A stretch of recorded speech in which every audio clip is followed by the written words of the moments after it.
and let's find it together. Find what? The rainbow connection, the wild ones, the dreamers, and me. I'll be with you every step of the way. Oh, yes, I will. And today I am here with your Pick a Card Tarot reading for this Wednesday, February 10th, 2021. And wow, you guys, this is, you might want to get tissues, but in a really, really good lovey-dovey way, but you still might want to get some tissues. So what led me to the rainbow connection is the Cougar card came for all you wild ones inverted today. And, you know, when we talk about cards that are inverted, tarot cards, oracle cards that are inverted, generally speaking, if it's an oracle card, it's the challenge of that animal. You know, if it's a tarot card, it's the challenge of that particular, the tarot card meanings of that card. But today was sent to me about what it really means when a cat of any kind flips over on its back and exposes its underbelly for you to rub, right? That is just such an act of trust and surrender and innocence and all of those things that humans get to be not really good at over time, you know, because you expose your underbelly enough times and, you know, people don't take care of you and you may learn not to expose your underbelly any longer. It may not be of interest to you. Well, when I was sitting there meditating on the card and, you know, just so you guys know, my process is when a card comes up, sometimes it'll immediately pop into me exactly what that card means for all of you all, the collective, on this day. And you asked, and I, you know, listen, I want to meet your expectations, right? I want to do a good job for you. So when so many of you asked about, well, could this animal mean this, or is this animal my spirit animal, my totem animal, my power animal, you know, and all those kind of questions. And you showed me in the animal allies that you wanted, you know, something different because there's so many, God, the richness of the animal kingdom and just the symbolism and meaning and energy and medicine that they can bring to our life, right? To our world is never ending because they're infinite creatures like we are with infinite emotions and just, you know, parts of their personality. It's nobody's all one thing or the other, right? It's not like that. I mean, even down to the plants, you know, plants change, you know, through the cycles of the seasons and in the elements, right? So when I saw this cougar, which is also a big call for you all to know you can be anybody and anything you want to be. I mean, cougars are known as pumas, panthers, you know, there are 5 or 6 names that people call them all around the world.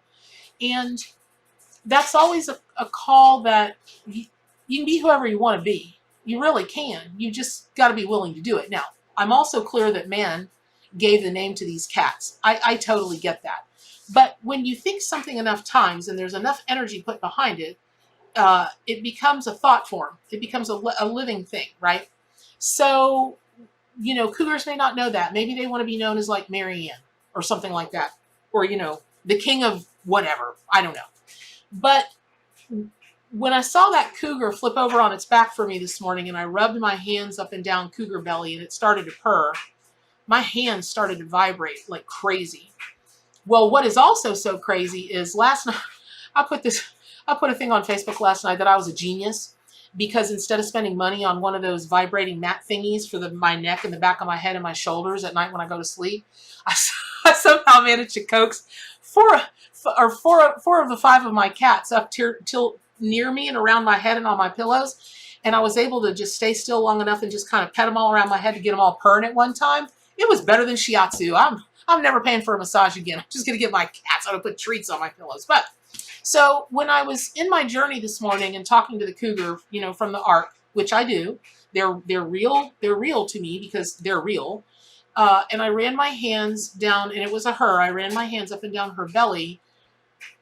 I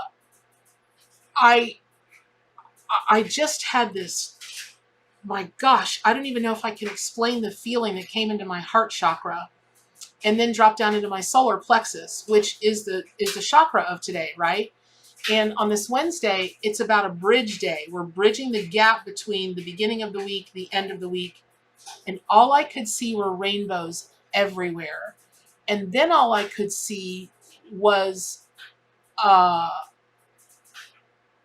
in particular, uh, this reading is for everybody. And I understand that the closer we get to Valentine's Day, you know, whether you love it or you hate it, the collective consciousness is on the subject of love. It just heightens every year this time, right?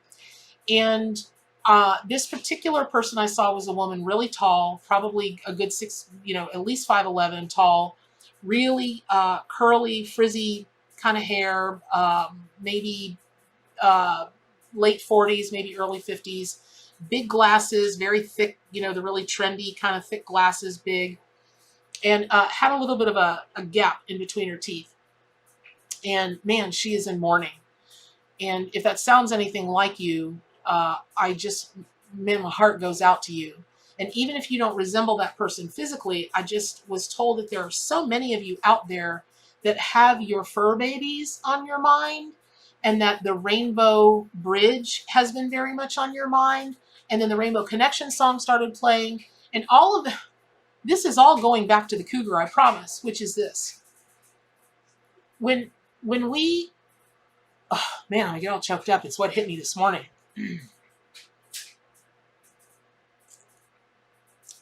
You wild ones are capable of such deep, great love. It's amazing. I feel it. I can't help but feel it. Like my job is to step into your energy, right? It's like free falling back into this, I don't know, just a place of love that is so amazing. And I know every one of you are empaths. I know every one of you are psychic and extremely sensitive. You wouldn't be looking at this channel or any other channel that you look at. You wouldn't. And that sensitivity through the last year has really ramped up. And you might think of it as sensitivity, but really what it is your capacity to love, and your capacity for compassion, and your own internal, your own internal hurt when you see other living beings suffering. It's a lot to take in for you. And I wish I could soften that for each and every one of you, but when you see in particular a big cat, dogs will go right on their back. They trust and love everybody, right? But cats are not like that. Cats are very discerning, and they're extremely, extremely psychic, extremely psychic. And I saw that cat go on her back, and I started to rub her belly, and she started to purr like a freight train. Which, by the way, they're the largest cats in the world that can actually purr and meow. You get bigger than that, and it's not so much. So that said, and then I saw the collective, looking at their fur babies and seeing them on the other side of the bridge and all that kind of thing. I was just so moved to share with you that it can be really scary, right? To expose your underbelly, to show trust like that, to surrender like that. But there's a call for you to do that in something in your own life. Maybe that is you have had a fur baby, a loved one, cross over to the other side, right? And, maybe it was a partner, maybe it was a pet.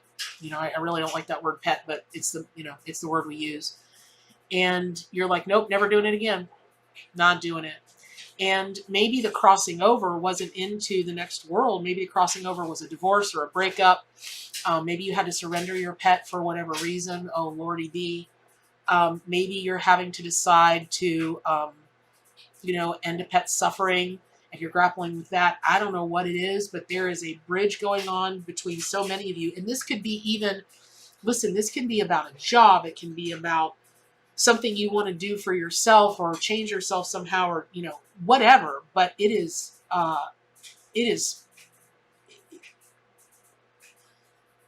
full of rainbows. It is full of the symbolism of crossing to the other side. And what's on the other side? Well, you can see that. You can feel that. You can know that. You've just got to go on your shamanic journey to do that. And everybody's going to do that a different way. But you're being asked to do that. You're being asked to do that by Cougar today. Because once you once you dip your toe in that other side and you can allay some of your fears or your grief or whatever it is, it's really going to be well worth it. And I really encourage you to surround yourself with rainbow energy as much as you can for the rest of the week, even into, Valentine's Day. And also, I was shown that, through everything every country around the world has been through and is still going through because of, the pandemic. I just also was shown, look, me and Cougar, we talked this morning, right? We talked, and then we walked on the Rainbow Bridge for a while, and, we went to the other side and saw some things and came back. And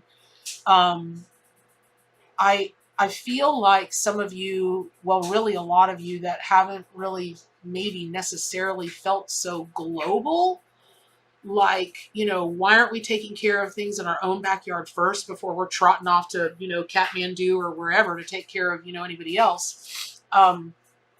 There's something more global that's going on in your heart. And every time it hits your heart, I feel like it's dropping down into your solar plexus chakra. And because that's an action chakra, right? This is a feeling chakra. This is an action chakra. So we might feel things in our heart chakra. And it's possible that we're always going to act from our heart, right? But we might send those signals to other chakras to create specific acts that will provide specific outcomes. Okay. And so y'all got to make me stop. Y'all stop making me cry. Number one, but that's not a good look. But there's something about y'all that has just become so concerned with the world and not just us.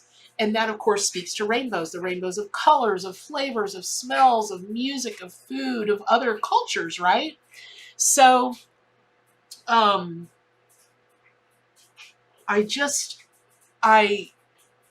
really encourage you that as you can, incrementally, expose your underbelly and be vulnerable in the right circumstance, even if you're like, it's not going to kill you. It's not going to kill you. And when you break down those walls, when you break down those barriers, okay, says the person who would be dragging herself out of her house on her elbows instead of asking somebody to come in and get me and put me in an ambulance, right? Okay. I'm working on it though. It's going to go very well. Very, very, very well. And I'm hearing the word rekindle, rekindle, rekindle. And I feel like relationships that have gotten very surface or that have broken apart, or that you want to come together and you feel like there's too much of a risk to take there or whatever, by doing that, by rolling over and exposing that, that vulnerable underbelly, good Lord, let somebody pet your belly, for crying out loud, right? Like, just learn to purr. You can do it. And I'll actually get close to the mic one day. I actually really can purr like a cat. But that's the thing for today. And it is surprising, but it just means I've got some stuff to change in the new book that's coming out, because this is a whole new, I'm sure somebody around the world has thought of this, but it's the first time that it's ever come to me. And I just love you guys so much. And I hope that you will, I hope you'll know how much I appreciate you and how much you are appreciated. And everybody really is waiting for you on the other side, and you will get to see them again. So before I totally lose it, buy your copy of the Arc Animal Tarot and Oracle deck. I'll even throw in a free box of Kleenex. Subscribe to my YouTube channel. I'll throw in 2 boxes of Kleenex. So, and as always, stay loving, do good for animals, and stay wild.